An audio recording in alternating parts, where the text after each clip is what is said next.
So good morning everyone. Last class में हम लोगों ने कुछ लोकस के रिगार्डिंग क्वेश्चंस देखे थे और एक क्वेश्चन मैंने आपके लिए लीव कर दिया था, ये वाला।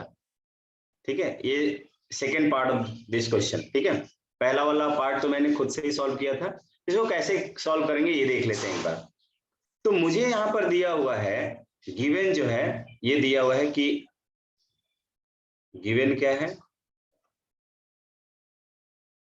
Like cos alpha plus cos beta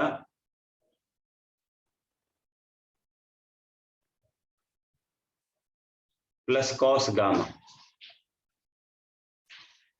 this is equals to 0। और सेम बात मुझे साइन के लिए भी दिया हुआ है, sine alpha plus sine beta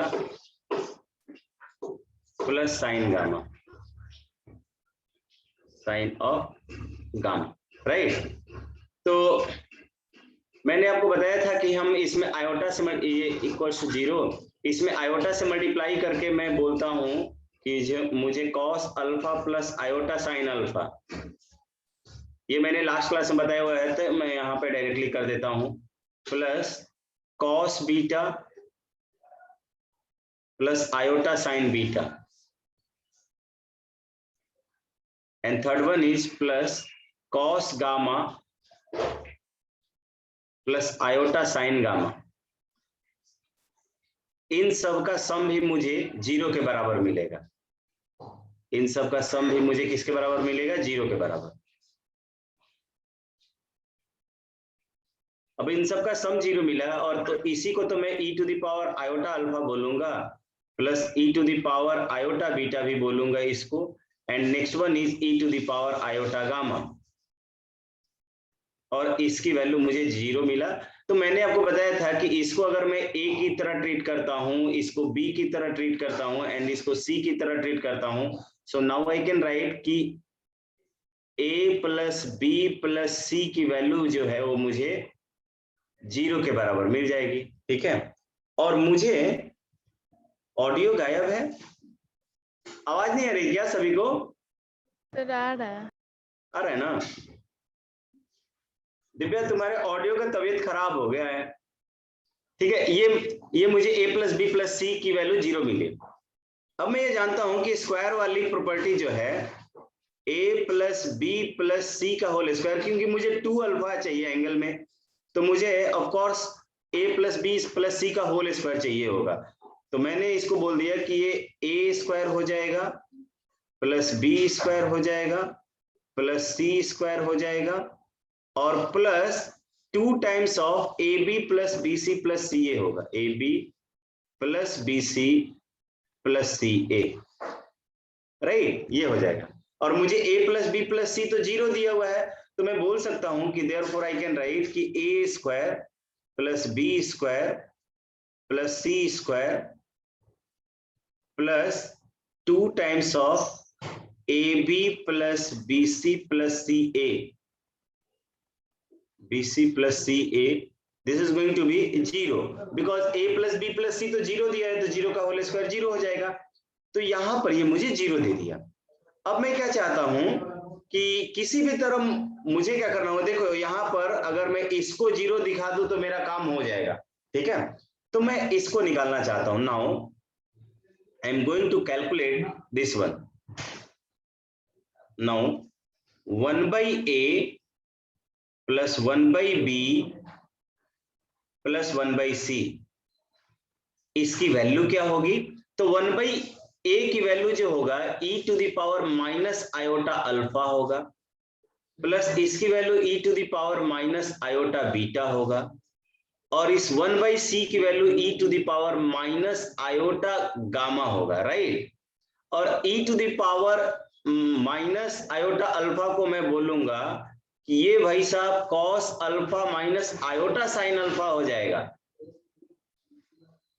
and the same बात for is the second term cos beta minus iota sine beta, this is again going to be 0, sorry this is again going to be sine beta, यानी e to the power minus iota beta, और e to the power minus iota gamma को again I can write कि cos of gamma minus iota sine gamma. इसको एक बार मैं थोड़ा सा collect करूंगा, इसके वैल्यूज को मैं बोल सकता हूं कि 1/a plus 1/b plus 1/c। बहुत टेक्निकल क्वेश्चन है, ध्यान दीजिएगा। 1/c, this is equals to cos of alpha plus cos of beta plus cos of gamma. Cos वाले टर्म को एक साथ कलेक्ट कर लिया, माइनस कॉमन निकालेंगे, आयोटा कॉमन निकालेंगे, and I can write sine alpha plus sine beta plus sine gamma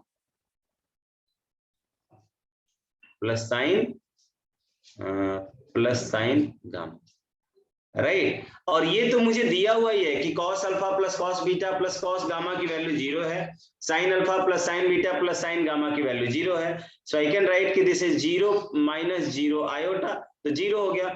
this implies, और इधर मैं एलसीएम ले लेता हूं, एलसीएम लूंगा तो एलसीएम मुझे ए बी सी मिल जाएगा, ए बी सी। तो यहाँ पर बी सी मिल जाएगा प्लस सी ए मिल जाएगा प्लस यहाँ पे ए बी मिल जाएगा, and this is going to be 0, therefore you can write कि a b plus b c plus c a, इसकी वैल्यू 0 मिल जाएगा। नाउ इसकी वैल्यू आप इसमें रख दोगे, किसमें, इस वाले एक्सप्रेशन में। सो आप ये वाला A B plus B C plus C A, ये भी 0 हो जाएगा, तो आपको क्या मिल जाएगा, आपको मिलेगा therefore you can write, यहाँ पर इक्वेशन 1 रख, इसको 2 नाम दे दीजिए और इसको 1 नाम दे दीजिए, ताकि आप डायरेक्टली इक्वेशन के थ्रू इसको लिख सकें। From first and second, from first and second.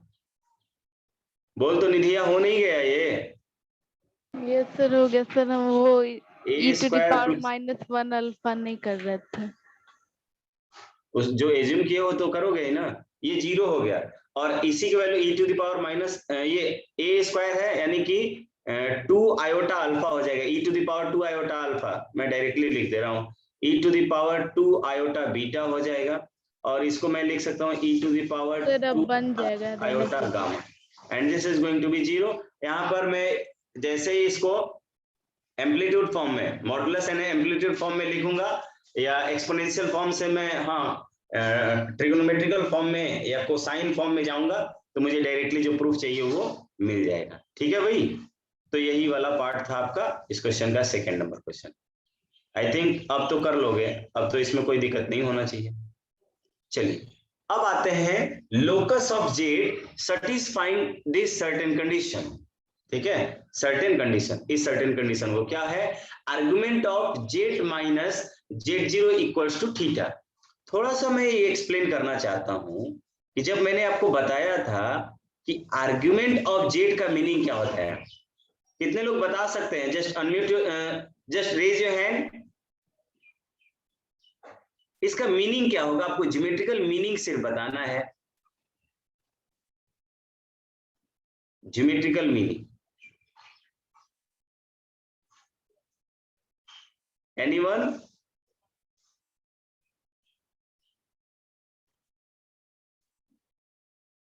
सिर्फ एक ही बता सकती है क्या? हाँ बोलो निधि, क्या है इसका ज्योमेट्रिकल मीनिंग?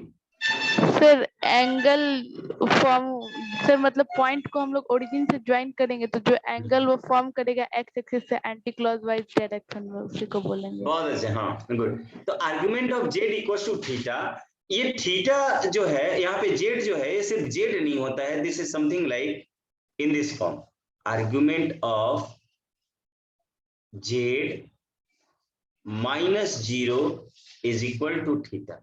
इसका मतलब कि कोई एक कॉम्प्लेक्स नंबर जेड रहा होगा, कोई एक कॉम्प्लेक्स नंबर जेड रहा होगा, लाइक दिस वन। यहाँ पे मैं आर्गंड प्लेन बनाता हूं, यहाँ पर ये मुझे जो मिलेगा real axis, and this is our imaginary axis. कहीं पर मुझे कॉम्प्लेक्स नंबर जेड मिला था, let's say here is the complex number Z, और इस कॉम्प्लेक्स नंबर जेड को मैंने क्या कर दिया, इस ओरिजिन से ज्वाइन कर दिया। अच्छा बताइए तो जीरो का आर्गुमेंट कितना होता है? Everyone just reply in the chat box, zero का आर्गुमेंट कितना होता है? What is the argument of zero? What is the argument of zero? सभी लोग रिप्लाई कीजिए चैट बॉक्स में, जीरो का आर्गुमेंट कितना होता है? जनता जनार्दन नींद से जग जाइए। आनंद राज का आंसर आ गया, निधि का भी आंसर आ गया, शिवम का आंसर आ गया। और लोग रिप्लाई कीजिए भाई। आद्या, दिव्या, अंजन, आनंद, शिवम कर दिया, राघवेंद्र, रविशंकर, रिया, दिव्या पढ़ने लगी है क्या? राघवेंद्र का आंसर आ गया। सिद्धांत तुम्हारा आंसर नहीं है बाबू। सिद्धांत,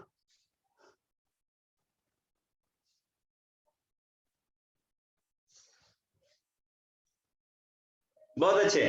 तो बहुत लोगों ने सही आंसर दिया है, एक दो लोगों ने मिस्टेक कर दिया है, उनका आंसर आया है जीरो। जीरो आंसर नहीं होगा, answer should be undefined.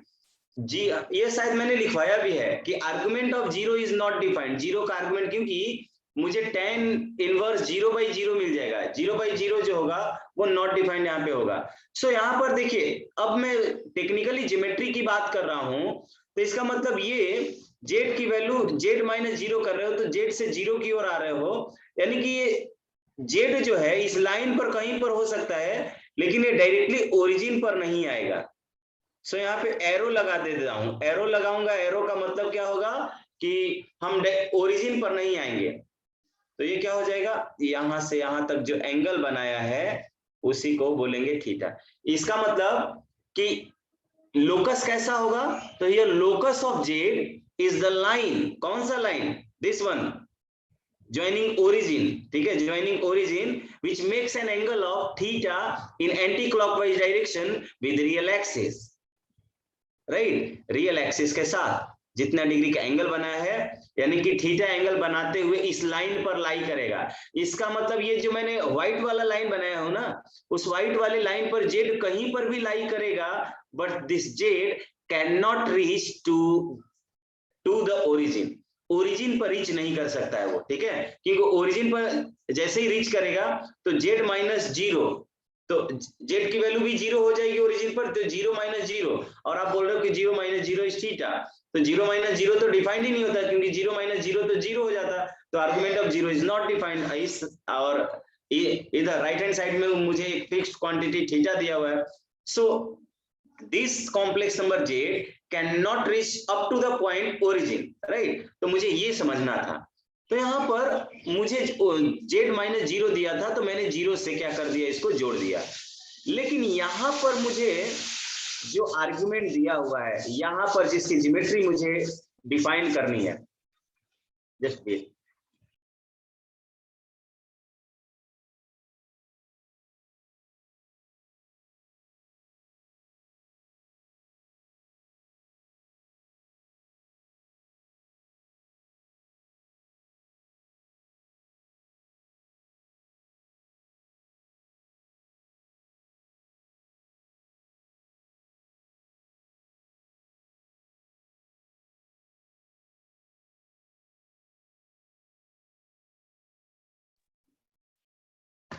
Okay fine now.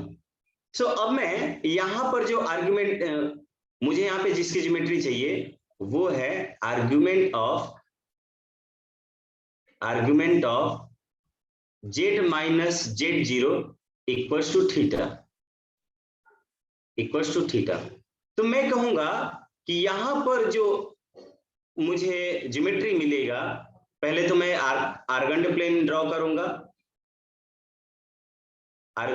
करूंगा, यहां पर मुझे सबसे पहले कोई कॉम्प्लेक्स नंबर z0 मिला होगा। Let's say here I can draw a point z0, ठीक है, एंड कहीं पर मुझे z मिलेगा, ठीक है। तो z-z0 की वैल्यू, ये आर्गुमेंट ऑफ z-z0 का मीनिंग हुआ कि पहले मैं इस z से z0 को क्या करूंगा, ड्रॉप करूंगा, z-z0 से ज्वाइन करूंगा, और ज्वाइन करने के बाद ये मैं ध्यान दूंगा कि ये जेड नॉट जो है एग्जैक्टली जेड पर मूव करते हुए नहीं आए, या अभी छोड़ देते हैं। मैं क्या करता हूं, इसको मुझे रियल एक्सिस के साथ एंगल बनाना है। कैसे एंगल बनाऊंगा, तो यहाँ पे आप जानते हो कि इस तरह से, ठीक है, इस तरह से आप कर सकते हो, इस तरह से। यहां से आपने क्या किया, इस रियल एक्सिस के पैरेलल एक लाइन ले लिया और एक एंगल यहां से आप ड्रॉ कर दोगे, यही एंगल थीटा आपको मिलेगा, यही एंगल आपको थीटा मिलेगा। अब मैंने बताया कि यहां पर जो लोकस ऑफ जेड होगा, locus of z is the line joining this z to z nought, ठीक है, making angle theta with real axis, ठीक है, रियल एक्सिस के साथ थीटा डिग्री एंगल बनाएगा। बट यहां पर मुझे ये ध्यान देना है कि अगेन ये जेड जो है, यानी कि इस लाइन पर कहीं पर ये जेड यहां पर भी हो सकता था, यहां पर भी हो सकता था, यहां पर भी, यहां पे भी, इस लाइन पर, इसको आगे भी एक्सटेंड करते हुए इस लाइन पर कहीं पर भी हो सकता है z, but this z can not reach to the point z nought. तो जेड नॉट पर मैं वैकेंसी क्रिएट कर दूंगा, क्या कर दूंगा, वैकेंट कर दूंगा, यानी कि एरो दे देता हूं। एरोस का मतलब क्या होता है कि z can not reach at to the point, मैं यहां पे लिख देता हूं, z can not reach at the point z naught, at the point z naught, ठीक है। इस लाइन पर कहीं पर भी लाई करेगा लेकिन z नॉट के पास नहीं आएगा, z नॉट के पहले ही रह जाएगा, ठीक है। और इसी को मैं बोलूंगा कि this is the argument of z minus z naught. तो argument of z minus z naught को ड्रॉ करना होगा, तो ये ऐसा होगा, ठीक है। अभी हम लोग इक्वेशन भी उसका निकालना सीखेंगे कि how we will find the equation of this line, ठीक है। तो चलिए, मैंने इसके रिगार्डिंग कुछ क्वेश्चंस लिए हुए हैं, ये देख लीजिए। Draw the locus of the following, सभी का लोकस ड्रॉ कीजिए। लेट्स से मैं पहले वाले का ड्रॉ करके दिखाता हूं आपको, और फिर आपको खुद से करना है। और मैं पहले वाले का इक्वेशन भी फाइंड आउट कीजिएगा, मैं पहले वाले का इक्वेशन भी फाइंड आउट करूंगा, राइट। सो ये देखिए, ये मेरा आर्गंड प्लेन है, ठीक है। यहां पर कोई एक कॉम्प्लेक्स नंबर जेड इस तरह से है कि उसका एंगल किसके साथ, रियल एक्सिस के साथ 2π/3 यानी 120 डिग्री का एंगल बना है। Let's say here I have taken the point z, मैंने जेड एक पॉइंट ले लिया, and now I will join this z with this origin, origin के साथ हमने ज्वाइन कर दिया, ठीक है।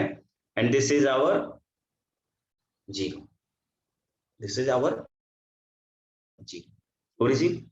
यहां पर ये एंगल जो है 2π/3 बना है, एंगल जो है 2π/3, ठीक है, 2π/3। नाउ आप जानते हो कि कोई भी लाइन जो ओरिजिन से पास करती है, अब मैं इस लाइन का इक्वेशन, लोकस का इक्वेशन लिखना चाहता हूं। How can we write the equation of this line, this white line? तो मैं बोलूंगा कि यहां पर इसका इक्वेशन जो होगा y equals to mx plus c के mx के फॉर्म में होगा, because it passes through origin, origin से पास कर रहा है। नाउ मुझे m निकालना है, m की वैल्यू कितनी होगी, m की वैल्यू tan 2π/3 होगा क्या, and now I can write कि tan 2π/3 की वैल्यू शायद -√3 होती है। क्या ये मेरा शायद सही है? एनीवन राइट, यस और नो?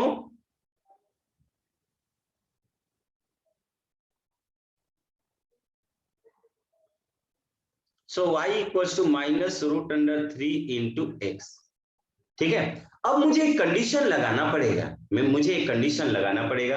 कंडीशन क्या लगाना पड़ेगा कि यहां पर मैंने बोला कि मेरा जो z है वो कहीं पर भी जा सकता है, लेकिन अब ये ओरिजिन तक नहीं आ सकता है, यानी कि यहां पर एरो रहेगा, यानी कि जीरो से जस्ट लेफ्टवर्ड रहेगा, एग्जैक्टली जीरो पर नहीं आएगा, राइट। तो मैं बोल सकता हूं कि यहां पर एक एक्स्ट्रा कंडीशन मुझे इंपोज करनी पड़ेगी कि our x cannot be greater than 0, that means this is always less than 0, right, this is always less then 0। अब ऑलवेज लेस देन 0 होगा तो मैं कह सकता हूं एग्जैक्टली कि क्या कहूंगा, यहां पर जो मैंने जेड लिया हुआ था, लोकस लिखने के लिए जेड को मैंने क्या किया, ये पहले वाले का सॉल्यूशन ही कर रहा हूं, तो जेड को मैंने ले लिया कि our z is something like x plus iota y. तो आप जानते हो कि इसको कैसे लिखना होता है, इसको y को आपने क्या लिखा था कि इमेजिनरी पार्ट ऑफ z है, it means that you can right z minus z bar divided by 2 iota and this is minus of root under 3 times of z plus z bar divided by 2। यहां से 2 cancel कर सकते हैं, and here we will write one extra condition, what one extra condition, real part of z जो होगा this is less than 0, this is less than 0, right. So मैंने क्या कर दिया, यहाँ पे क्रॉस मल्टीप्लाई कर लेना है मुझे, तो मैं लिख सकता हूं कि z माइनस z बार की जो वैल्यू होती है वो minus root under 3 z iota होती है, और यहाँ पर भी ये माइनस ये रूट अंडर 3 z बार आयोटा होगा, एंड दिस इज इक्वल, नहीं सही है, दिस इज इक्वल टू, ठीक है इतना। अब मैं इस साइड लेके आ सकता हूं और मुझे डायरेक्टली इक्वेशन भी मिल जाएगा।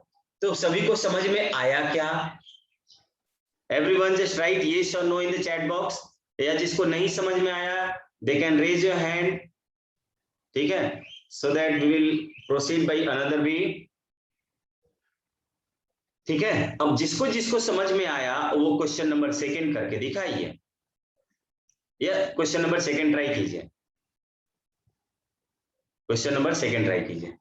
Everyone just go through the second question. क्या लिखा है, argument of z minus 1 plus iota this is equals to 3 pi by 4।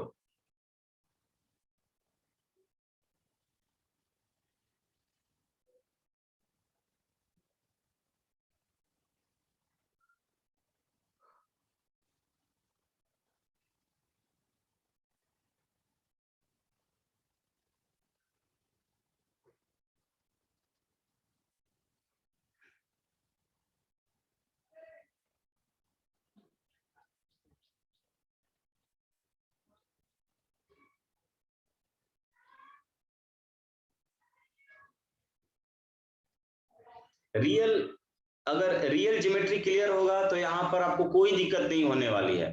जो हमने कार्टेशियन कोऑर्डिनेट सिस्टम या ज्योमेट्री पढ़ा था हम लोगों ने, उसका बहुत ही अच्छा यूज है, ठीक है, उसका बहुत ही अच्छा यूज है, उसी का यूज करेंगे हम लोग।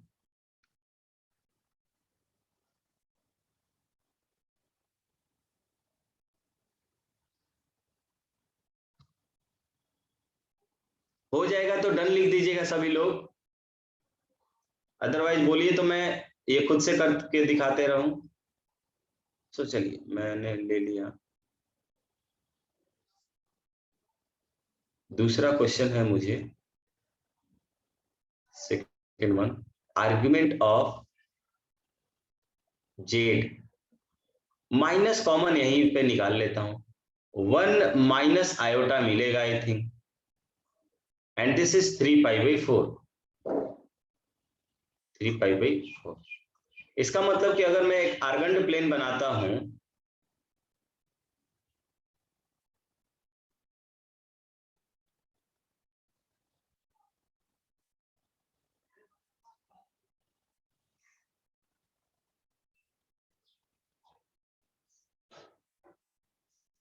ठीक है, ये होगा, मुझे यहां पर ये दूसरा कॉम्प्लेक्स नंबर है, ये 1 माइनस आयोटा है, 1 minus iota is something here, थोड़ा सा मुझे इसको और एक्सटेंड कर लेना चाहिए था,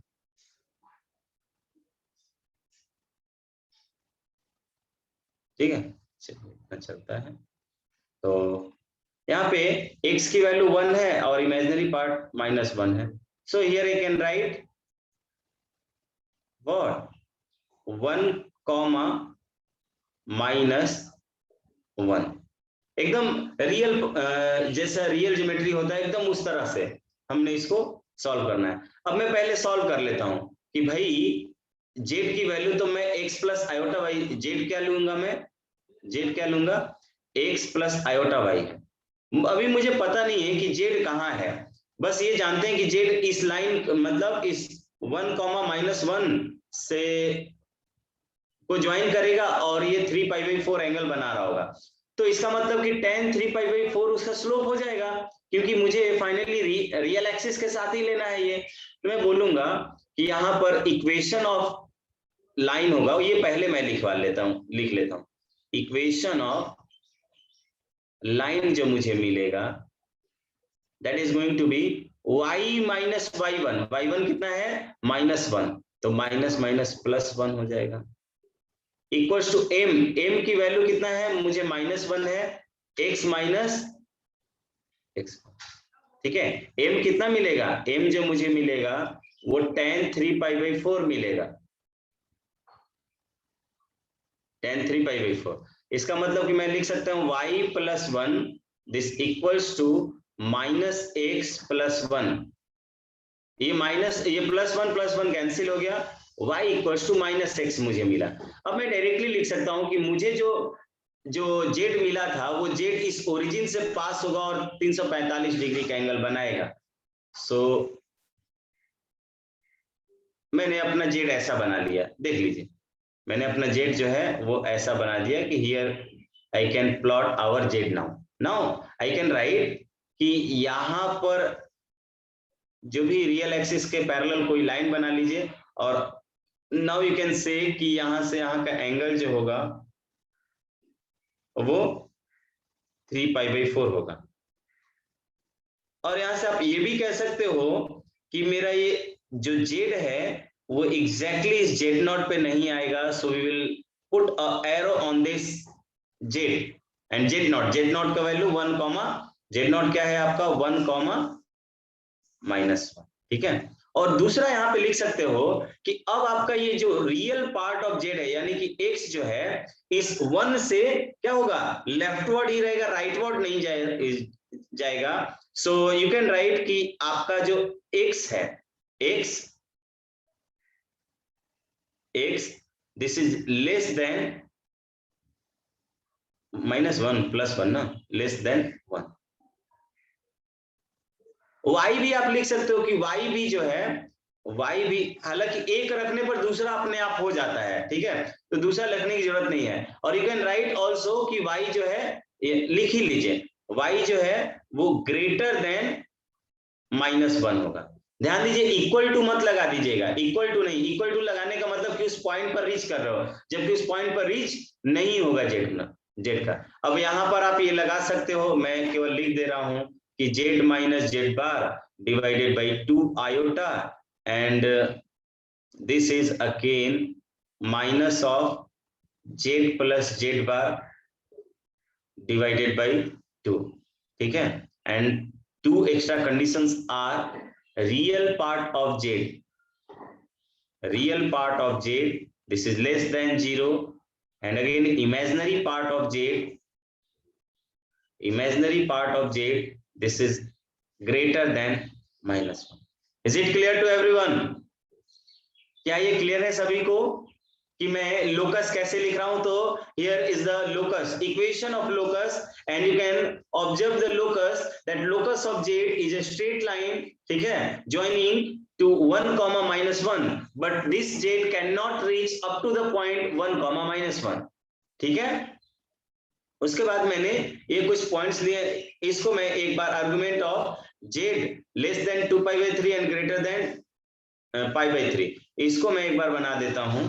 तो मैंने इसको लिया हुआ, ये जो मुझे मिलेगा ये कुछ इस तरह का मिलेगा, देखिए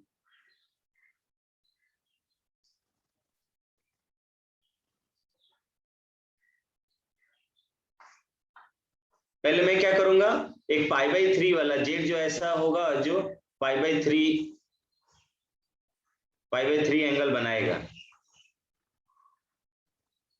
इस तरह से, और यही जेड में मुझे ऐसा मिला है जिसने 2π/3 का एंगल भी बनाया है इस तरह का, यानी कि यहां से यहां का एंगल जो है वो दिया हुआ है π/3 and here is our Z. और यहां पर जो एंगल बना है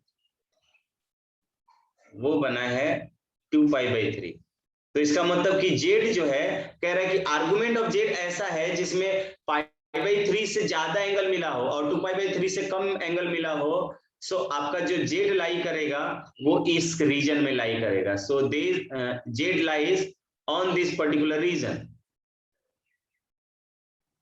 आपका जो जेड है वो इस पर्टिकुलर रीजन में लाई करेगा, राइट? बात आया समझ में? तो here is the reason that I can draw with our given inequalities। ठीक है, कि मेरा जेड जो है इन दो शेप के बीच में लाई करेगा, राइट? चलिए, और तो कर सकते हो ना सभी लोग? जस्ट राइट यस और no in the chat box. जो रेस्ट पार्ट है क्वेश्चन का वो कर सकते हो क्या आप लोग? अरे बोल भी दो, इतना सोना सही नहीं है। गुड,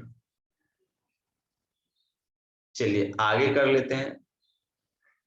कोशिश कर सकते हैं, करो, हार होगी फिर। चलिए नेक्स्ट क्वेश्चन कीजिए। Find out the area bounded by the region, ठीक है, by the system of inequalities. मैंने दो इनइक्वालिटीज कंसीडर किया हुआ है और इन दो को, ये कौन कह रहा है? कोशिश करने वालों की ही हार होती है। सर जो थर्ड पार्ट था उसमें लोकस सर बता सकते हो? वो तो एक रीजन ही हो गया। हाँ, मतलब कोई इक्वेशन के फॉर्म में नहीं, लोकस। हम ऐसा बोलेंगे कि यहाँ से एक लाइन मिलेगा ना, यस सर। उस लाइन से ग्रेटर होगा, इनइक्वालिटी लिखने आएगा। Yes sir. और तो उससे इनइक्वालिटीज मिलेगा तो उससे कोई फर्क नहीं पड़ता है। अगर एग्जाम में आ जाए तो आप उसके बीच के कोई पॉइंट्स ले लेकर पुट कर सकते हो, ठीक है, कौन सा सेटिस्फाई कर रहा है, ठीक है ना? और you can right linear inequalities, ठीक है। तो यहाँ पर लोकस नहीं, यहाँ पे फिगर दिखा देना है, सिंपली ड्रॉ द फिगर। इनका देखिए, ये हमने ड्रॉ द लोकस लिखा है, ठीक है, लोकस को ड्रॉ करना है। लेकिन यहाँ पे लोकस ड्रॉ करने के साथ हमने इक्वेशन भी सीख लिया इन दोनों का। और इसी टाइप के क्वेश्चंस का इक्वेशन आएगा, जो इनइक्वालिटी रहेगा आपको उसका लोकस सिर्फ दे दे। यहाँ से फिगर वाइज दिया रहता है कि फिगर इस तरह का बनाया, जैसे इसी तरह का फिगर बनाया हुआ रहेगा। तो आपको डायरेक्टली समझना है कि मुझे आर्गुमेंट ऑफ जेड यहाँ से यहाँ लिखना है। जैसे कोई आपको लिखा रहे कि Z is a complex number which satisfies this या which lies in this bounded region, ठीक है, और शेडेड रीजन। तो आपको मतलब समझना चाहिए कि जेड मेरा कुछ ऐसा होगा, एंगल दिया हुआ रहेगा एक्सिस से।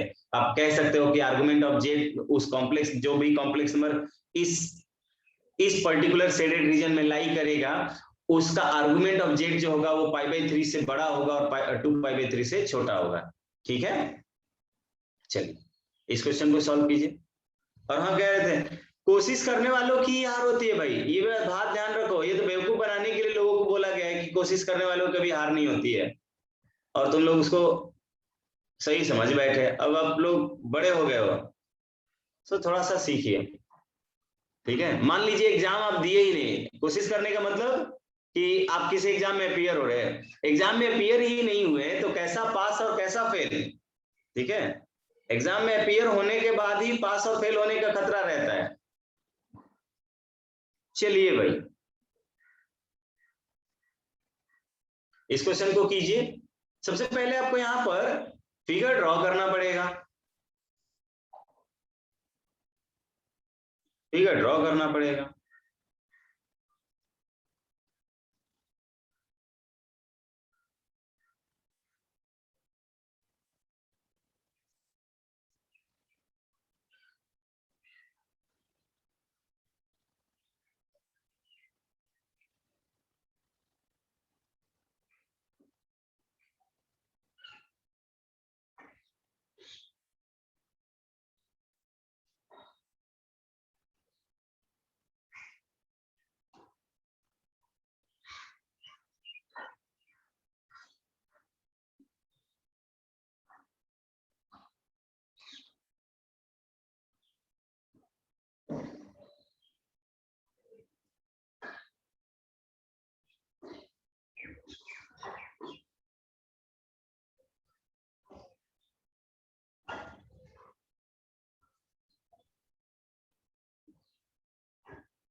हो गया सभी का?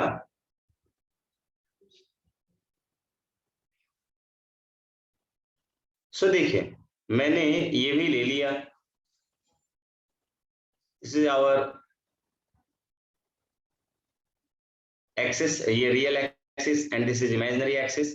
क्या कह रहे हैं कि मुझे यहाँ पे आप देख सकते हो कि यहाँ पे दिया हुआ पहला वाला इनइक्वालिटी कि मॉड जेड जो है वो less than root under less than 2, यानी कि मॉड जेड इक्वल्स टू 2 क्या होता था? एक सर्कल होगा जिसका रेडियस 2 होता था, तो यहाँ पे रेडियस 2 से कम चाहिए लेकिन 1 से ज्यादा चाहिए, तो आपको जो रीजन मिलेगा दैट रीजन इज दिस, ये रीजन आपको ये वाला मिलेगा।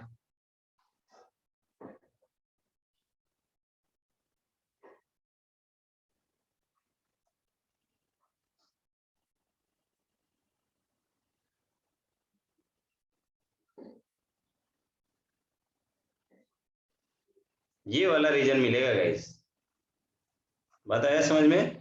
और इस रीजन का आपको अब एरिया निकालना है, और वो भी एरिया कहां से कहां तक, पूरा का पूरा एरिया नहीं निकालना है, आपको एरिया निकालना है कहां से कहां तक, जिसका आर्गुमेंट जो होगा वो 2 pi by sorry pi by 3 से कम और पाई बाई 6 से ज्यादा।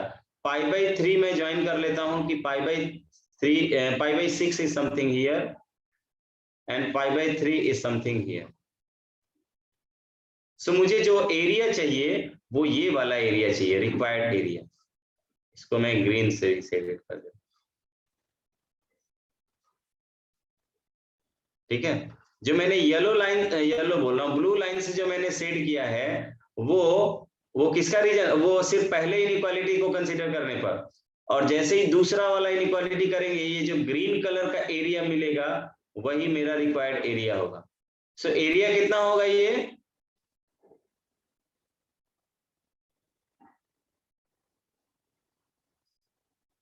या आप निकाल सकते हो, तेज विद्यार्थी हो आप लोग, ठीक है। सो आपको ग्रीन वाला शेडेड एरिया जो है वो आपका रिक्वायर्ड एरिया होगा and that you need to find out, ठीक है। कर लोगे क्या? मैं डायरेक्टली इसको बोल दूंगा कि एरिया जो होगा, एरिया या required area, I can write required area जो होगा, required area this is equals to 1 by 1/2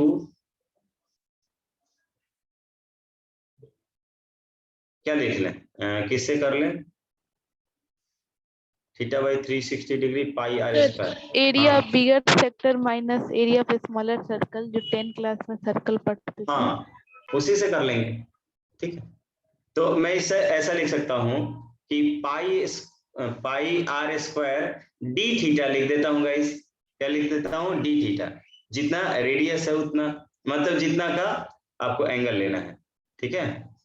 तो आपने क्या कर लिया कि आपने लिख लिया कि पाई, अच्छा हमने पाई तो पहले लगा दिया, अब मैं बोल सकता हूँ 1/2 r square d theta, r square d theta का फॉर्मूला लगा लीजिए, ये वाला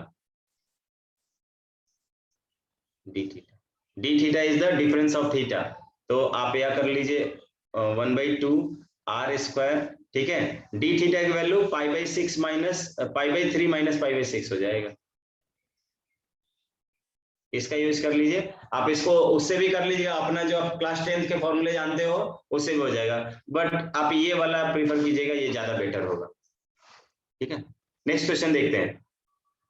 ये देखिए नेक्स्ट क्वेश्चन बहुत ही अच्छा क्वेश्चन है ये, और मतलब बहुत ज्यादा हार्ड एंड फास्ट नहीं है, बट थोड़ा सा थिंकिंग करना है। अगर आपने अच्छे से थिंक कर लिया then you are easily going to solve this question.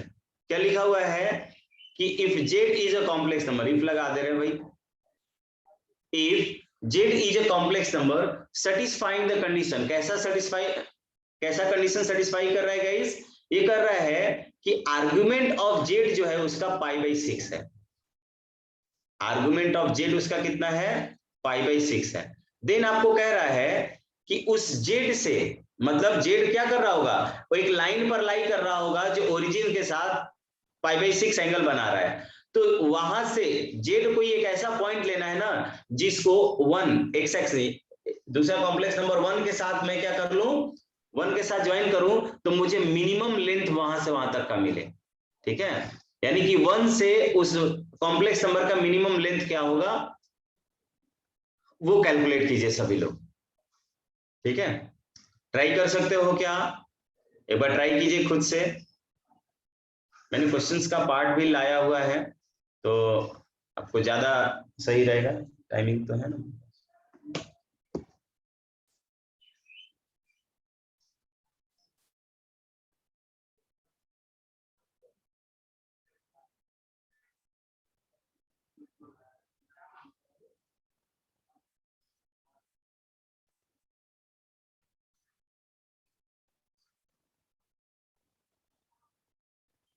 Divya कोशिश करो तो, देख रहे हैं जीत हो रही है कि नहीं।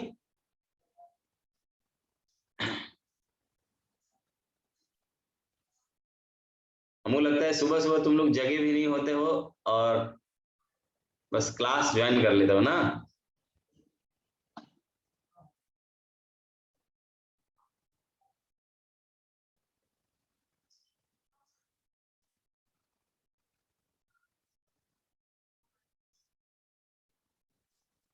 आधे नींद में होते हैं ना, आज तुमको लग रहा है आधे नींद में हो, हमेशा पूरे नींद में ही रहती हो।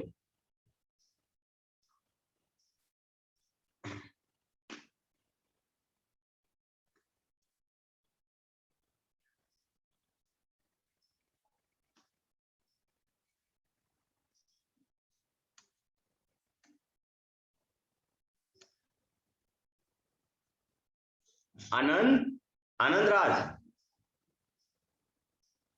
अनम्यूट करो तो। देश के युवा अभी जगे नहीं है देश के युवा अब जगेंगे, 1.5 GB डाटा खत्म करेंगे, राइट? नहीं Anand Raj? Yes sir. Try कर रहे हो? तुम भी नींद में हो क्या? सर थोड़ा तबीयत ठीक नहीं था इसीलिए। ओ तबीयत ठीक नहीं है। आदर्श, आदर्श तिवारी अनम्यूट करो।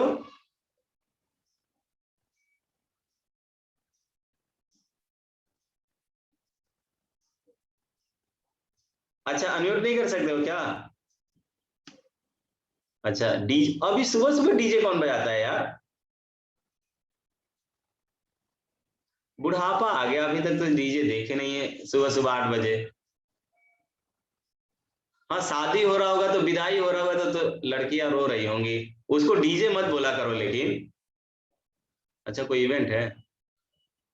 और कौन? अंजन, अंजन यस सर।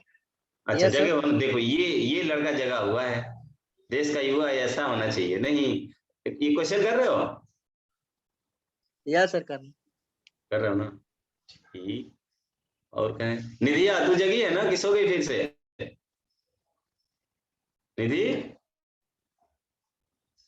Yes, बीच sir. बीच में अच्छा जगी है। No, sir. झप्पी ले रही थी लग रहा है, नहीं? सर वो फोन थोड़ा स्लो काम कर रहा है। अच्छा शिवम, शिवम यस सर। अच्छा जगे हो, आधा नींद में है गधा ये भी हो ना? नहीं सर। नहीं सिद्धांत यस सर। जगे हो कि सो गए? जगे सर। जगे हो ना, चलो तो ये क्वेश्चन का आंसर अभी तक नहीं आया किसी का, सब जगे हुए ही हैं। आद्या तुम सो गई कि जगी हो अभी तक? जगे ऐसे ही। जगी है, बता दो कैसे कैसे करेंगे इसको। कर रहे हैं अब। अच्छा कर रही है, कर। तो देखिए भाई हम पहिलका बना दे रहे हैं, बाकी आप लोग कर लीजिएगा, आपके भरोसे रहेंगे तो चैप्टर यहीं पे है और यहीं पे रह जाएगा। नहीं सो आगे बढ़ते हैं चैप्टर में। चलिए तो यहाँ पर मुझे ये रियल एक्सिस इमेजिनरी एक्सिस ये आपका काम है, लिख लीजिएगा। मैं क्या कर रहा हूं, मैं कहूंगा कि सर ये जेड जो है ऐसा होगा जिस ओरिजिन से π/6 डिग्री का एंगल बनाया होगा। ठीक है, ये ओरिजिन है, ये π/6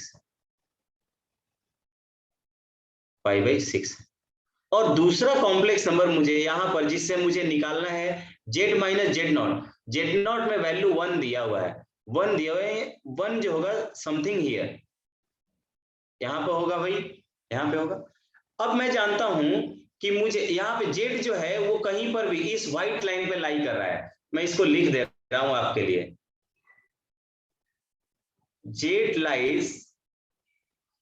lies anywhere on this line, anywhere on this line, ठीक है, कहीं पर भी इस लाइन पर है, on this line, ठीक है। अब मुझे उस z को पकड़ना है, उस z को पकड़ना है जो इस 1 के साथ मिनिमम डिस्टेंस बनाए, ठीक है। हालांकि कोविड में डिस्टेंस ज्यादा बनाना चाहिए इसको, लेकिन इसको यहां पर मिनिमम डिस्टेंस बनाना है। So what I can write कि मैं इस 1 के साथ परपेंडिकुलर ड्रॉ कर दूंगा, परपेंडिकुलर ड्रॉ कर दूंगा किस पर, इस नंबर, इस लाइन पर, इस लाइन पर क्या कर दूंगा, परपेंडिकुलर ड्रॉ करूंगा। अब इसके कॉरेस्पॉन्डिंग जो मुझे यहां पर z मिलेगा, जो z मिलेगा वही z जो होगा इस लाइन के, इस पॉइंट के साथ यानी 1 के साथ मिनिमम डिस्टेंस बनाएगा। That means this distance z minus 1 का जो मैग्नीट्यूड होगा दिस विल बी लीस्ट। बात आया क्या समझ में? आपको बताया गया था, ये सब बहुत पहले से पढ़ते आ रहे हो कि जब भी मिनिमम डिस्टेंस निकालना होता है तो you have to find out the perpendicular distance. So drop a perpendicular on this line from this point z equals to 1, ठीक है। z इक्वल्स टू 1 से मैंने उस लाइन पर एक परपेंडिकुलर ड्रॉ कर लिया and that particular z is that required z which makes minimum distance with this 1, ठीक है, इस 1 के साथ। सो आई कैन राइट कि मुझे यहाँ पर कौन सा एंगल लगा ले तो मुझे काम मिल जाएगा। यहाँ पर ये परपेंडिकुलर होगा तो sine theta I can right. मैं बोलूंगा कि सर साइन थीटा यानी कि साइन π/6 की जो वैल्यू है ये मुझे इसकी value argument of z minus, sorry argument बोल रहा हूँ, mod of z minus 1 list इस डिस्टेंस का नाम है, डिवाइडेड बाय ये वाला डिस्टेंस 1 हो गया है, ये डिस्टेंस 1 हो गया। π/6 की वैल्यू तो 1 होती है और इधर इसका मतलब कि आप बोलोगे कि sir mod of z minus 1 का जो लिस्ट वैल्यू मुझे मिला है, this least value is 1/2 because sine π/6 की वैल्यू 1/2 होती है। देखो निधिया √3/2 निकाल दी है, गजब। π/6 का वैल्यू, अच्छा π/6, हाँ π/6 का वैल्यू कितना होगा? अच्छा दूसरे का आंसर बता रही है क्या तू? सर ये जो परपेंडिकुलर लेंगे हम लोग एक्स एक्सिस से लेंगे या लाइन से लेंगे? कौन सा परपेंडिकुलर? सर वो जो आप परपेंडिकुलर लिए नहीं है शॉर्टेस्ट डिस्टेंस के लिए। हाँ सर वही अच्छा, हम गलती कर दिए सर, समझे सर। वो इससे इस पे परपेंडिकुलर ड्रॉ करेंगे तो ये जो लाइन ड्रॉ कर रहे हो z माइनस 1 लिस्ट वाला, यही तो परपेंडिकुलर जा रहा है उस लाइन पर। तो ये अगर समझ सर हम परपेंडिकुलर एक्स एक्सिस पे ले लिए थे, ओ सर समझ गई गलती अपना। ठीक है, चलिए दूसरा वाला कर लोगे ना? यस सर हो जाएगा।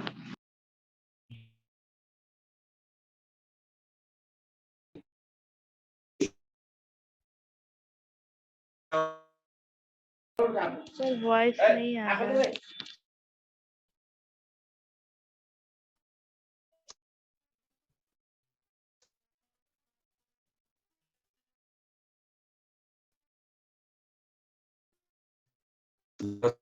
जी अगेन जो नेक्स्ट आइडिया है वो लोकस ऑफ जेड के रिगार्डिंग है, locus of z, but now this z, locus of Z satisfying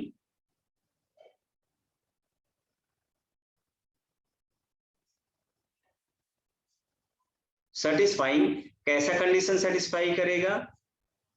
Z minus Z1 का mod plus Z minus Z2 का mod equals to any constant K। इसका मीनिंग बता सकते हो निधि? निधि नहीं, आई थिंक अंजन बताएगा। Anjan, what should be the meaning of this equation, जो मैंने इक्वेशन लिखा हुआ है? Anjan, unmute yourself.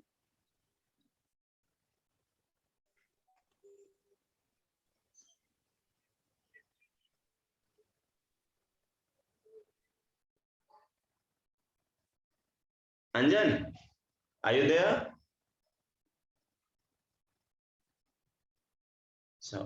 आदर्श, हाँ बोलो तो, ये इसका मीनिंग क्या होगा, ये इक्वेशन जो हमने लिखा है?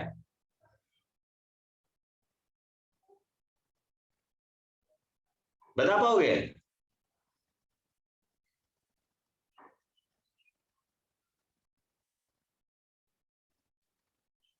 चल, और कौन? आद्या, तुम बता पाओगे? आद्या,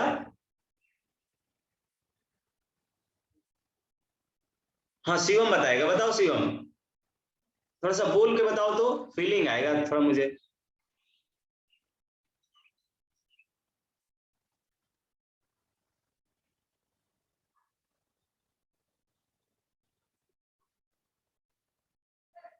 Shivam, can you unmute yourself?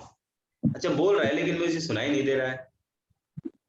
Hello हाँ बोलो, अब सुनाई दे रहा है। सर, दोनों के डिस्टेंस का सम किसी कांस्टेंट के इक्वल होगा। मतलब Z1 और Z2 के बीच का distance? Yes sir. It should be clear, दो डिस्टेंसेस हैं लेकिन वो डिस्टेंस किसके साथ किसके, मतलब किससे किसके साथ लिया जा रहा है? एक Z और Z1 का और एक Z और Z2 का। Z कैसा है? कुछ सर्टेन पॉइंट्स बोलने पड़ेंगे। Z जो है मूविंग पॉइंट होगा, फिक्स नहीं है वो। और Z1 and Z2, these are two fixed points. ठीक है? Yes sir. ठीक है, चलिए अब मैं इसको आपके लैंग्वेज में बोलता हूं जो ये गिवन है। कह रहा है कि Z एक ऐसा मूविंग पॉइंट है। कैसा है? Z एक ऐसा मूविंग पॉइंट है जिसका दो फिक्स्ड पॉइंट के साथ जो डिस्टेंस है वो हमेशा कांस्टेंट है। वो हमेशा क्या है? कांस्टेंट है। तो बताओ तो निधि, ये डेफिनेशन कहीं पढ़ी थी क्या कि the locus of a point which moves in such a way that its distance from two fixed points always remains constant? ठीक है, ऑलवेज रिमेन्स कांस्टेंट।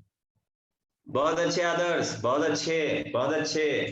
और लोग बताइए, और लोगों के साथ सहमति चाहूंगा मैं। क्या इस तरह का कहीं पर कॉन्सेप्ट पढ़े हो आप?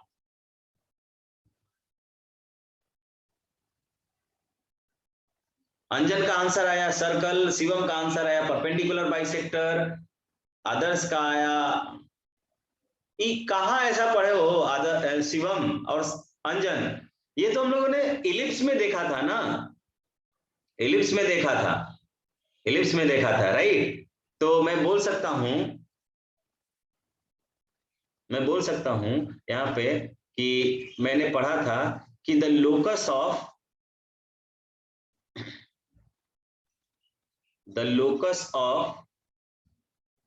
a point, the locus of a point which moves in such a way, which moves in such a way, in such a manner, in such a manner, so that its distances, so that its distances from two fixed point, from two fixed points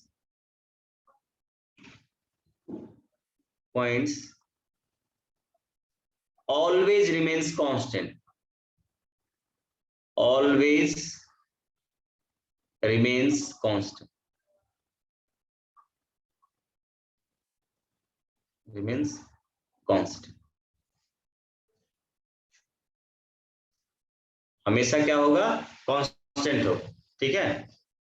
is called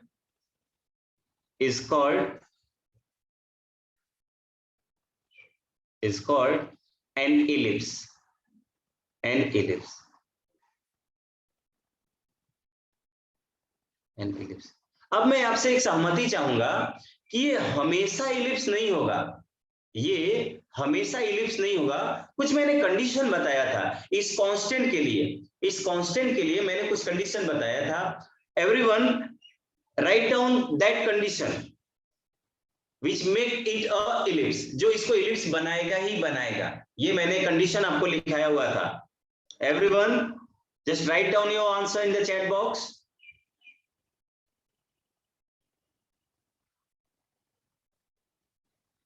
कुछ मैंने आपको बताया था यहां पर, निधि याद है क्या?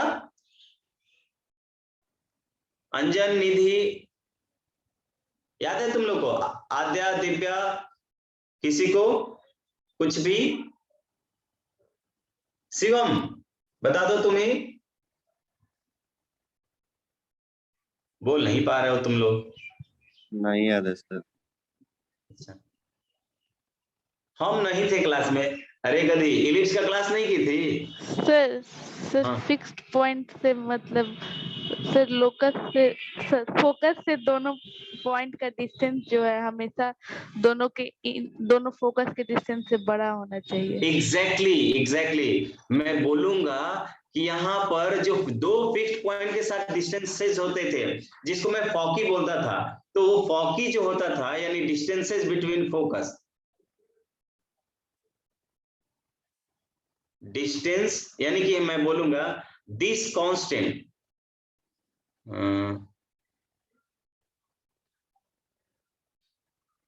this constant is always this constant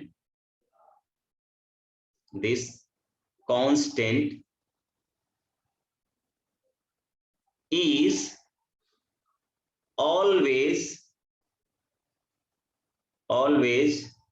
less than 2a। अगर वो आपका लेंथ ऑफ, ये 2a क्या होता था? Length of the major axis. इसका मतलब कि दोनों फिक्स्ड पॉइंट क्या होते थे? फॉकी की तरह ट्रीट करते थे। तो डिस्टेंसेस बिटवीन फॉकी जो होता था, this would be always less than length of the major axis. Major axis के लेंथ के से छोटा होना चाहिए था। सो ये वाला रिक्वायर्ड कंडीशन है कि आपका कांस्टेंट जो है वो ऐसा। इसका मतलब ये हो गया गाइस कि अगर मुझे यहां पर जो भी इक्वेशन दिया हुआ है, कौन सा इक्वेशन दिया हुआ है? ये वाला इक्वेशन दिया हुआ है, ये वाला z minus z1, z moving है, z1 फिक्स है, plus z minus z2, z again moving and z2 मुझे फिक्स दिया हुआ है। तो दोनों फिक्स पॉइंट के साथ जो मैंने वैल्यू बोला है k है, ठीक है, k। अब अगर यहां पर मैंने बोला कि यहां पर ये z1 है और यहां पे z2 है, अगर ये z1 माइनस z2, और ये भी मैं जानता था कि दोनों का ये जो कांस्टेंट होता था, एंड ये कांस्टेंट की वैल्यू जो होती थी, कांस्टेंट की जो वैल्यू होती थी वो 2a से तो छोटा होना चाहिए था।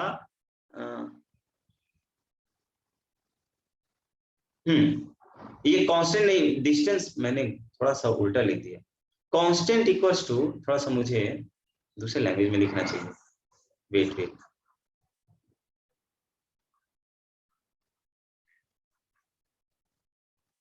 मैंने इस तरह से याद किया होता, मैंने आपको थोड़ा सा बता देता हूं। SP प्लस S'P, ये मैंने बोला था कि ये कांस्टेंट के बराबर मिलेगा, कांस्टेंट K के बराबर। और यही वैल्यू जो है SP प्लस S''P, S क्या होता था? S इज द फोकस, और S''P जो होता था वो 2a के बराबर मिल रहा था।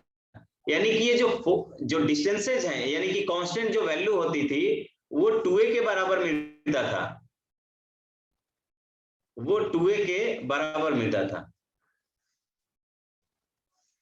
सर, वो 2a के बराबर। हाँ बोलो। सर शायद आप ये बताते कि SP प्लस S''P अगर ग्रेटर देन हुआ SS' के तो इलिप्स एग्जिस्ट करेगा, अगर हाँ इक्वल हुआ वही तो बता वो रहा हूँ पॉइंट कि यहाँ पर अप्लाई ये करेगा। एसएस डैश जो होगा, एसएस डैश का मतलब distance between foci, this distance between foci this is less than 2a होना चाहिए, ये बताया होगा मैंने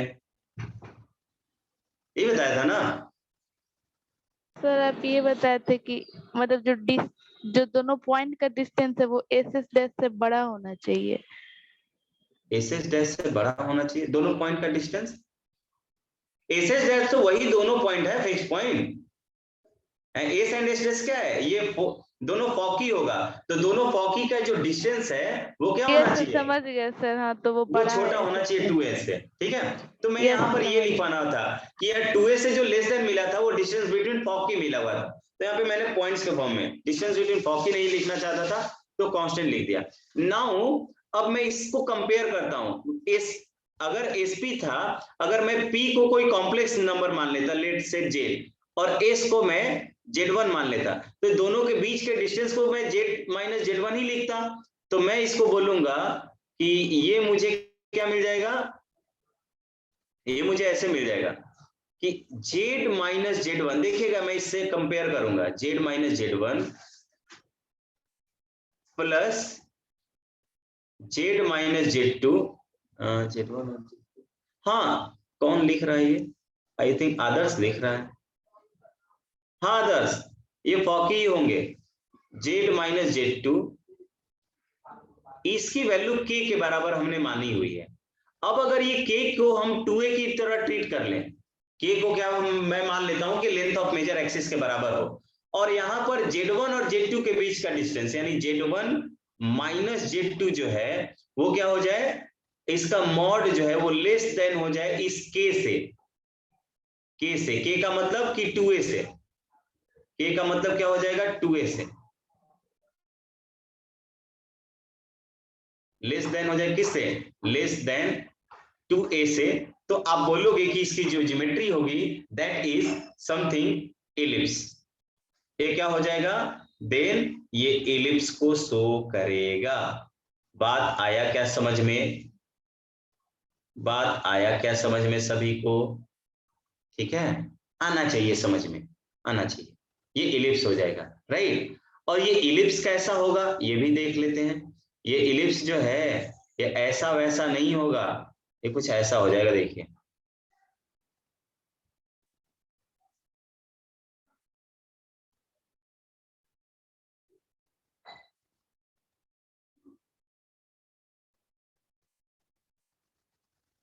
तो इलिप्स कैसा हो जाएगा भाई, इलिप्स मेरा यहाँ पर जो बनने वाला है इसको मैं एक वर्टिकल लाइन ड्रॉ कर लेता हूँ,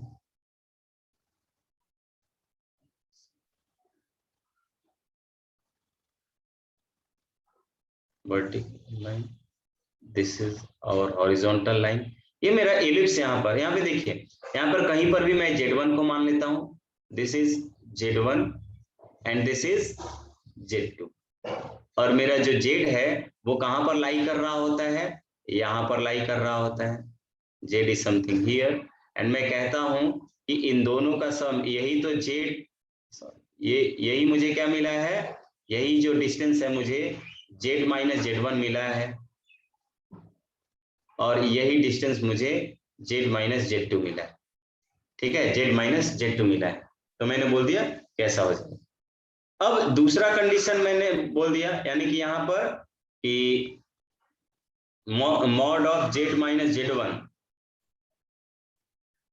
mod of z minus z1 plus mod of z minus z2 equals to k रहे, तो k को हम 2a की तरह ट्रीट करेंगे, और अगर यहाँ पे mod of z1 minus z2 इसकी वैल्यू जो है वो छोटी हो इसके से, दोनों आई कैन से कि यहाँ पर जो लोकस होगा वो क्या होगा, एलिप्स होगा, दिस इंप्लाइज ये एलिप्स होगा,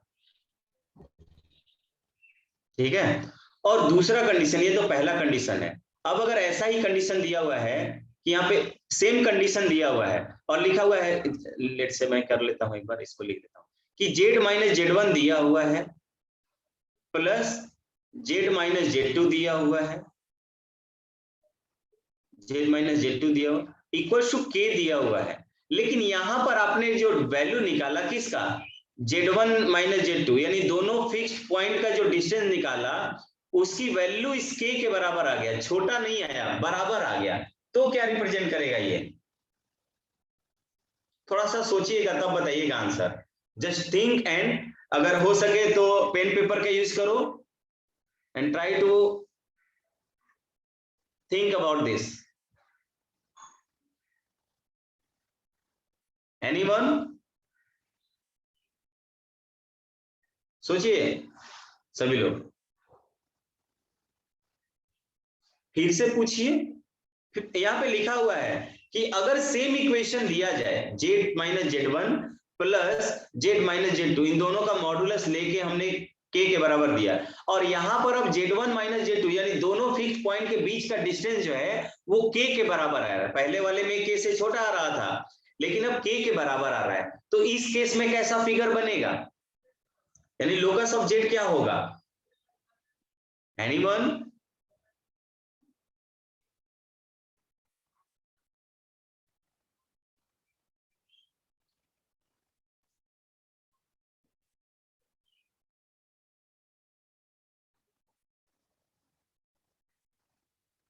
तो देखिए यहां पर सोच नहीं पा रहे हो तुम लोग।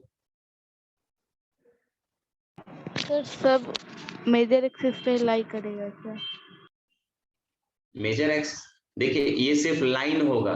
देखिए Z1 यहां होगा, लेट से Z2 यहां होगा, और कह रहा है कि Z1 Z2 के बीच का डिस्टेंस जो है ये देखिए यहां पर K है, इसका मतलब कि इस केस में ऐसा आ गया है फिगर।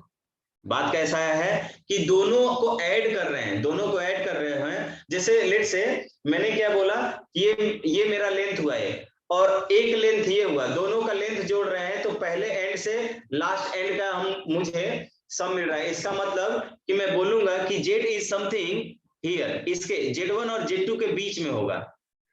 देखो किसी ने यही सोचा और सोच के बोल दिया कि सर ये हाइपरबोला होगा, गधा। ऐसा तो मैं बोलूंगा कि यहां से यहां का लेंथ क्या हो जाएगा, ये वाला लेंथ जेड माइनस Z1 हो जाएगा, ठीक है। फिर उसके बाद क्या हो जाएगा, ये वाला जो लेंथ होगा this is our z minus Z2, ठीक है। और इन दोनों को ऐड कर रहे हो आप, ये भी लेंथ है तो मॉड लगा दे रहा हूं। अब दोनों को आप ऐड कर रहे हो तो ये मिल जा रहा है Z1 माइनस Z2, ठीक है। इसका मतलब हुआ कि जेड जो है, Z lies on a line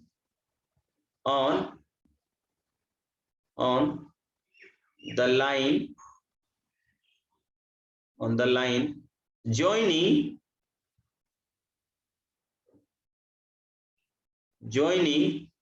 Z1 and Z2, Z1 and Z2, यानी कि Z1 एंड Z2 को ज्वाइन करने वाले लाइन के बीच में ही लाई करेगा हमेशा, ठीक है। यानी कि ये जो Z है ये इस Z1 और Z2 यानी Z1 और Z2 इसको कैद कर लिए हैं मिलकर, राइट। तो इनके मतलब पार नहीं जा सकता है वो, तो Z का लोकस कैसा होगा, सो ये एक तरह का लाइन सेगमेंट होगा, राइट। Z का, क्योंकि Z1 और Z2 दोनों फिक्स पॉइंट है, तो Z जो है इस फिक्स पॉइंट से उस फिक्स पॉइंट के इस फिक्स पॉइंट से उस फिक्स पॉइंट तक जा सकता है। It means that you can write कि दैट इज क्या हो जाएगा कि Z denotes या Z lies Z denotes a line segment। हाँ फिक्स पॉइंट पे हो सकता है, बिल्कुल हो सकता है। Z denotes a line segment, Z क्या डिनोट करेगा, लाइन सेगमेंट डिनोट करेगा, क्योंकि लाइन सेगमेंट के दो फिक्स पॉइंट्स होते हैं और ये एक फिक्स पॉइंट से दूसरे फिक्स पॉइंट तक जा सकता है, मूव कर सकता है। अब तीसरा यहां पर कंडीशन ये पूछा जाता है भाई, तीसरा थर्ड कंडीशन कि लेट से आपको दिया सेम इक्वेशन दिया z minus z1 plus z minus z1 plus z minus z2 equals to k तो दिया हुआ है, बट अब यहां पर जो कंडीशन दिया हुआ है कि दोनों फिक्स पॉइंट का जो डिस्टेंस है z1 माइनस z2, इनके जो बीच का जो डिस्टेंस है वो क्या कह रहा है कि वो ग्रेटर देन हो जा रहा है इस k से। तो क्या मिलेगा?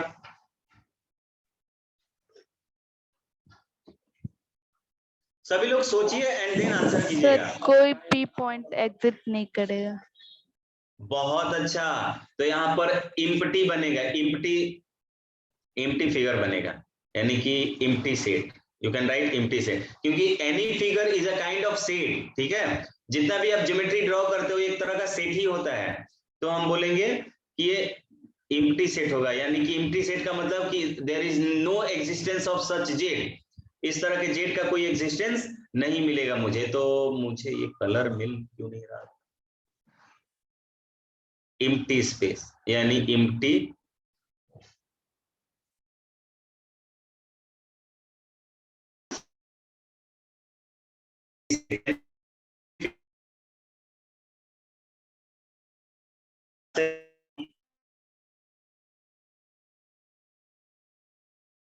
find the locus of z.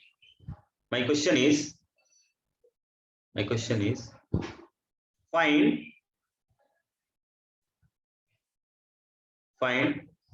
the locus of z in following figure, in following cases कर दे रहे हैं, फिगर नहीं, फॉलोइंग केसेस। पहला है z minus 1 plus z plus 1, this is equals to 1। दूसरा हमने लिया z माइनस 1, सेम क्वेश्चन होगा, mod z plus 1 equals to 2। और तीसरा होगा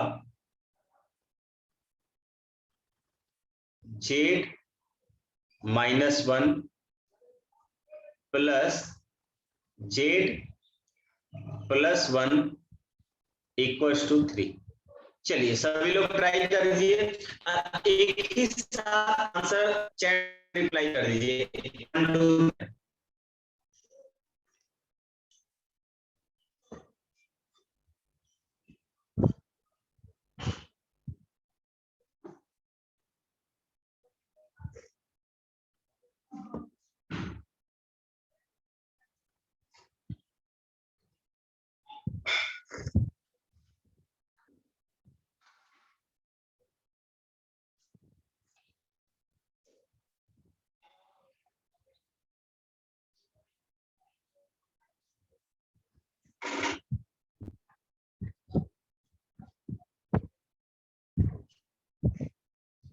बहुत अच्छे निधि का आंसर आ गया।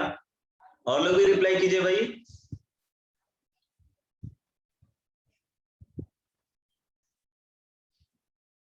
कितने लोग हैं? जनता जनार्दन 8 लोग सीधे। नेटवर्क का इश्यू होगा आई थिंक, लग रहा है बहुत लोगों को, बारिश का मौसम है। राघवेंद्र आप रिप्लाई करो, राघवेंद्र, शिवम, सिद्धांत, चंडी गायब हो गया ना, आदर्श, आद्या,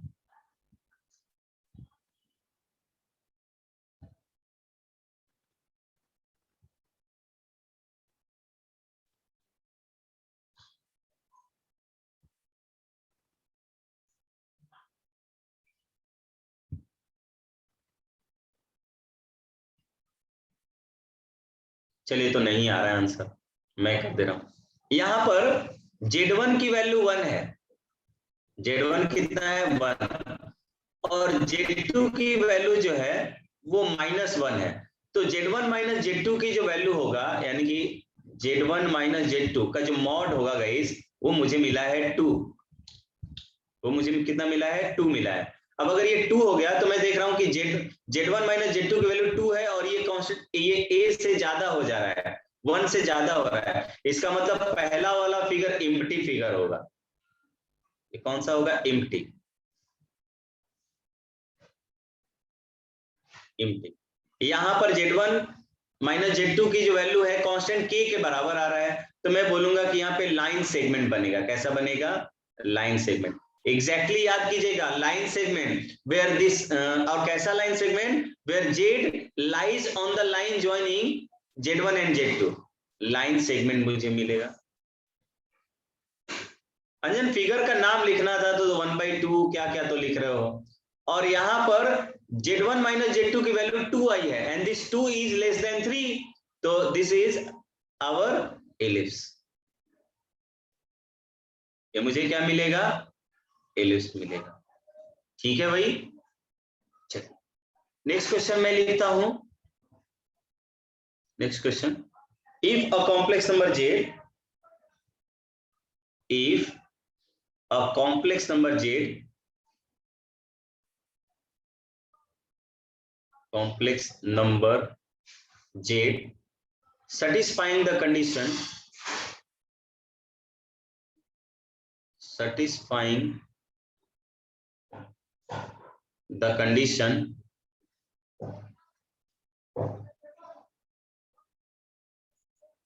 satisfying the condition, कैसा कंडीशन सेटिस्फाई कर रहा है? Z minus 2 plus Z plus 2 is equal to 5. Then answer the following. Then answer the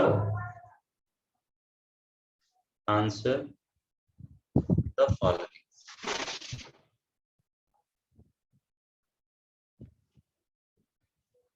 पहला,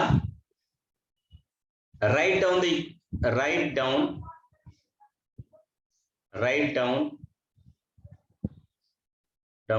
the name of conic. The name of conic. conic का नाम बताना है। दूसरा, eccentricity of conic.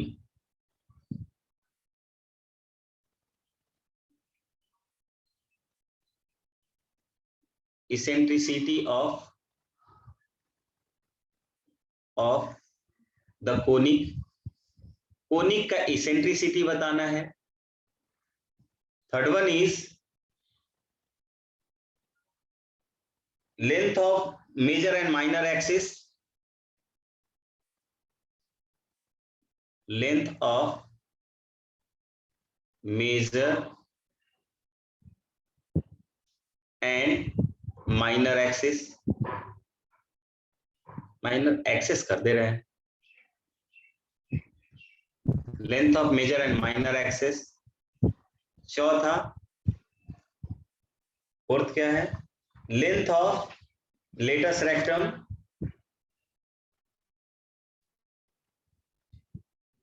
length of latus rectum.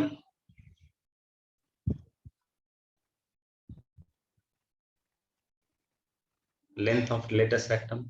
पांचवा, area bounded. Area bounded. ये 5 question है आपके सामने, जल्दी से ट्राई कीजिए इसको।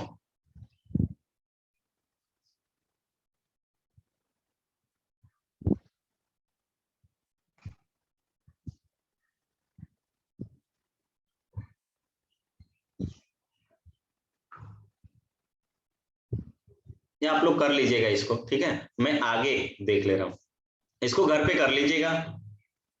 Tomorrow we will discuss that. इसको नेक्स्ट क्लास में, दैट मींस टुमारो तो नहीं, मतलब टुमारो का मतलब नेक्स्ट क्लास ही होता है, ठीक है? Next one is again locus of Z.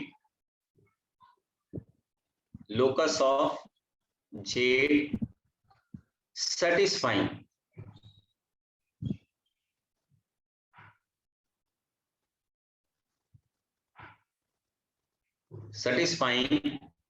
भाई ये वाला condition, Z minus Z one का mod minus Z minus Z two का mod is equal to constant K. ठीक है, और इसको मैं इस तरह से ट्रीट कर सकता हूं, अब मैं लैंग्वेज नहीं लिख रहा हूं, the locus of a point which moves in such a manner, ठीक है, such that in such a manner so that the differences of any two point, the distances from two fixed point always remains constant. तो उसको मैं क्या बोलता था कि वो जो लोकस होगा वो हाइपरबोला होगा, राइट। तो ये हाइपरबोला होगा, बट यहां पर मैंने बोला था कि जो डिस्टेंस बिटवीन जो दोनों फिक्स्ड पॉइंट होगा this is always greater than 2a and this constant is again 2a। तो मैंने ये आपको बताया था कि sp minus s dash p जो होता है वो 2a के बराबर होना चाहिए। क्या होना चाहिए? 2a के बराबर होना चाहिए। And again, I have write down another condition, s dash जो होगा यहाँ पर this is greater than 2a। इसका मतलब कि distance between foci जो होगा this is greater than length of the कौन सा एक्सिस? ट्रांसवर्स एक्सिस, क्योंकि यहाँ पर मेजर एंड माइनर नहीं होता है, ट्रांसवर्स एंड कॉन्जुगेट एक्सिस होता है, राइट। तो ये दोनों मैंने कंडीशन लिखा था। तो यहाँ पर अब कंडीशन कर लीजिए कि आप बोल रहे हो कि भाई मुझे इक्वेशन जो दिया हुआ है z minus Z one minus Z minus Z two दिया हुआ है और इक्वल्स टू k दिया हुआ है, तो मैं कह सकता हूं फर्स्ट केसेस जो अराइज होंगे यहाँ पर वो मैं एक ही साथ लिख देता हूं। पहला मैं कह सकता हूं कि अगर मेरा z1 माइनस z2 का जो मॉड होगा, यानी कि z1 और z2 के बीच का डिस्टेंस जो होगा, अगर वो इस k से बड़ा होगा, k से क्या होगा? बड़ा होगा, then this shows an hyperbola. क्या होगा? एक हाइपरबोला। कौन बोला? हाइपरबोला को शो करेगा। ठीक है भाई।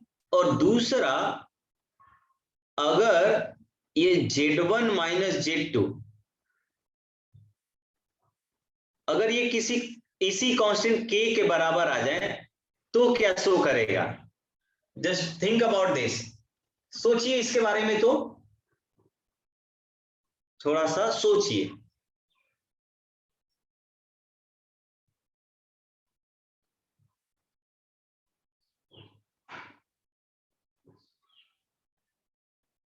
सोचिए इसके बारे में। और तीसरा कंडीशन भी मैं यहां पे लिख दे रहा हूं। थर्ड कंडीशन इज कि z1 माइनस z2 जो होगा this is our less than k से छोटा होगा। ठीक है? नहीं थी बेटा, यहाँ पे इनके बीच में नहीं होगा। देखिए क्या करेंगे, मैं ऑफ कोर्स लाइन तो होगा ही, नहीं होगा उसी लाइन में, लेकिन बीच में हाँ। नहीं। अच्छा, तुम बोल नहीं पा रही होगी उसको, ठीक है, कोई नहीं। चलिए मैं इसको थोड़ा सा क्या कर लेता हूं, ठीक है। चलिए मैं यहाँ पर मैंने z1 दे दिया, यहाँ पर क्या दे दिया मैंने? z1 दे दिया। This is my z1 and this is my z2। अब मैंने कहा कि z1 से z2 के बीच का डिस्टेंस, तो थोड़ा सा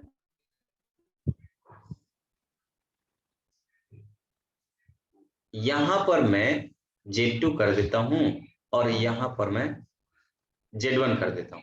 और अगर मैं z को यहां पर कर दूं, z को कुछ इस साइड कर दूं, z को इस साइड कर दूं, z को इस साइड कर दूं, ठीक है, क्या z को इस साइड कर देता हूं, तो अब क्या बोलोगे कि यहां से यहां का डिस्टेंस, यहां से यहां का डिस्टेंस, यही तो आपका z माइनस Z1 का मॉड मिलेगा। इस z माइनस Z1 के मॉड में से आप ये वाला डिस्टेंस सब्ट्रैक्ट कर दोगे। कौन सा? z माइनस Z2 का मॉड, यानी कि z से Z2 का डिस्टेंस सब्ट्रैक्ट कर दोगे तो आपको Z1 Z2 के बीच का डिस्टेंस मिल जाएगा। इसका मतलब कि यहाँ पर जो मुझे लिखना चाहिए, तो मुझे लिखने के लिए थोड़ा सा ये स्पेस चाहिए, तो मैं इसको हटा ही देता हूँ। सो मैं बोलूंगा, क्या बोलूंगा गाइस, कि z lies on a line, lies on a line, ठीक है, a line originated from, देखो इस Z2 तक आ सकता है, यहाँ ये जो Z है Z2 तक आ सकता है, Z2 के अंदर नहीं घुस सकता है, तो Z2 तक आएगा या Z2 के लेफ्ट हैंड साइड तक ही रहेगा। तो Z lies on a line originated from Z2। ये किससे ओरिजिनेट हो रहा होगा? Z2 से ओरिजिनेटेड होता हुआ दिखेगा। Z1 से भी तो हो सकता है। नहीं बेटा, Z1 से यहाँ पे नहीं हो पाएगा, उसके लिए मुझे Z माइनस Z2 करना पड़ेगा। आप ये बोल रहे हो कि मैं इधर रख दूंगा Z को, यही बोल रहे हो ना आप? Yes sir. तो उस केस में तो Z और Z2 का जो डिस्टेंस है वो छोटा आ जाएगा। मैंने यहाँ पे K को पॉजिटिव मान के बनाया हुआ है, ठीक है? एग्जैक्ट क्वेश्चन देगा तो समझ में आ जाएगा ज्यादा। इसका मतलब कि it is a kind of रे हो जाएगा, it is a kind of रे। आया समझ में? यानी कि इसका एक जो पॉइंट होगा वो फिक्स हो जाएगा। कौन सा? कि भाई ये Z2 का जो एंड पॉइंट, जो Z का जो एंड पॉइंट है वो Z2 है, और Z2 के लेफ्ट हैंड साइड में जा सकता है, तो इट्स अ काइंड ऑफ रे हो जाएगा। इट्स अ काइंड ऑफ, क्योंकि एक एंड पॉइंट मुझे मिल रहा है, it's a kind of a रे। क्या हो जाएगा? रे हो जाएगा भाई।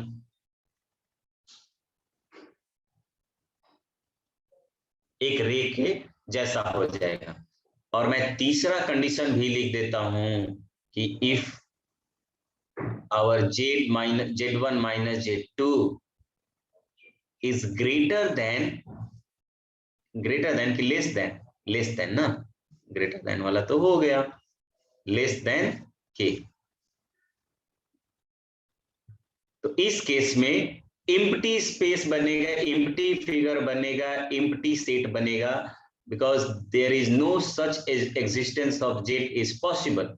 इस तरह के किसी भी इस तरह के कंडीशन को फॉलो करने वाला कोई भी Z मुझे नहीं मिलेगा, ठीक है? कोई भी Z नहीं मिलेगा, सो ये एम्प्टी स्पेस होगा।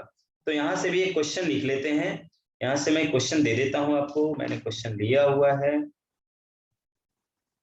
तो पहला क्वेश्चन मेरा ये हो जाएगा कि find out the locus of Z in the following cases. अच्छा, 3 ही लोग बचे हो। अच्छा, मैं क्वेश्चन लिख दे रहा हूं, क्वेश्चन लिखने में क्या जाता है। फाइंड आउट, अच्छा मैं क्वेश्चन लिख दूंगा। चलिए, अब ये क्लास 6 मिनट डिले हो गया, चलिए यहीं तक आज तक का क्लास रखते हैं। मिलते हैं नेक्स्ट क्लास में। ऊपर कीजिए ना, 2-3 स्लाइड ऊपर कीजिए ना, एक मिनट। 2-3 स्लाइड ऊपर कर दूं? हाँ बोलना, ये वाला सर और ऊपर, यस सर यही वाला। क्या हुआ इसमें? सर वहाँ पे K = 2A क्यों लिखे? मतलब सर यहीं पे आपको बताया था ना, ये कंडीशन होता है कि SP प्लस S' जो होता था वो 2A के बराबर आता था। ध्यान दीजिए, ये मैंने डिराइव करके भी दिखाया हुआ था। Yes sir. ठीक है, यस। तो आप ये बनाइएगा। आज मैं क्वेश्चन भी भेजने वाला हूँ, मिक्स टाइप का क्वेश्चन होगा, ट्राई कीजिएगा, ठीक है? चलिए, बाय बाय एवरीवन। आपकी नेक्स्ट क्लासेस भी होगी। Sorry for the delay.